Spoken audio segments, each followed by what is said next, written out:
Dante's Inferno is a story of a medieval crusader who cheats death, but is forced to go on a journey through the 9 circles of hell in order to save the soul of the one that he loves. Who comes into my house of pain?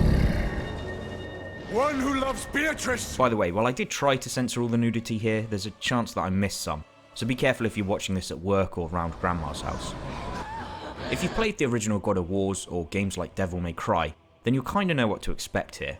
It's similar gameplay, but with a more Christian religious twist. It's about going into a room and clearing it out of all the demons and nasties that crawl out of it, with a mix of light and heavy attacks, including fights against oversized bosses,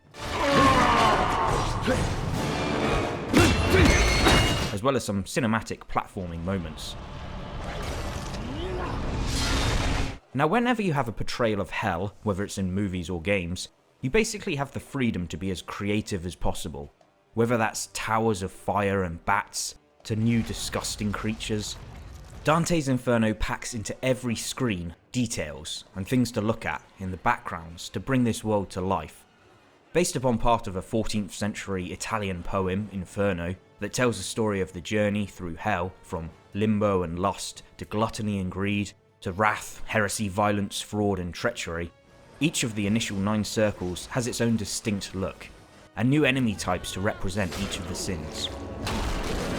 Suddenly when the babies were cooing and giggling as they were chasing, and then when you started hacking at them with your scythe and they started crying like babies do, it became much more real and much more disturbing, and wow, I'm attacking babies. With walls with bodies reaching out to grab you, rivers flowing with boiling blood, Dante's design himself is great, with his knight's armour and scythe that he took from death. Plus his tapestry sewn onto his chest to show these animated clips to remind him of his own sins. That is why we fight! They are not us! Fight with me, Crusaders! Spill the blood of heathens! There is no shame! Their souls are already lost! But it's as if halfway through the game, it starts to run out of new ideas. The bosses are always something to look forward to, especially the larger ones that fill entire screens and have more varied moves to try and dodge. Smaller bosses aren't quite as fun and feel more like just beefed up, tougher regular enemies, and so aren't so much of a highlight or even as creative.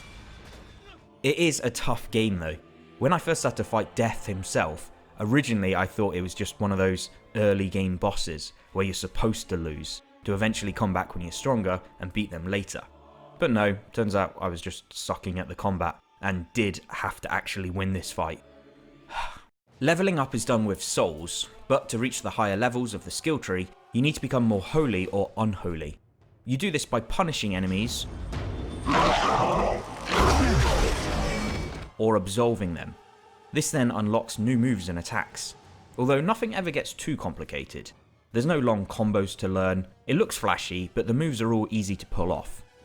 There is a lot to like in this game, particularly the look and the settings, but it ends up feeling like you wind up doing the same thing over and over again. There's lots of fun things to see, but often the actual gameplay boils down to doing the same tasks repeatedly. The puzzles, to break up the combat, aren't particularly interesting, but again, at least they look kind of creative. It's got new modes, higher difficulties to unlock, and even DLC, but I just don't find the core gameplay loop enough to make me want to keep coming back and see it all again.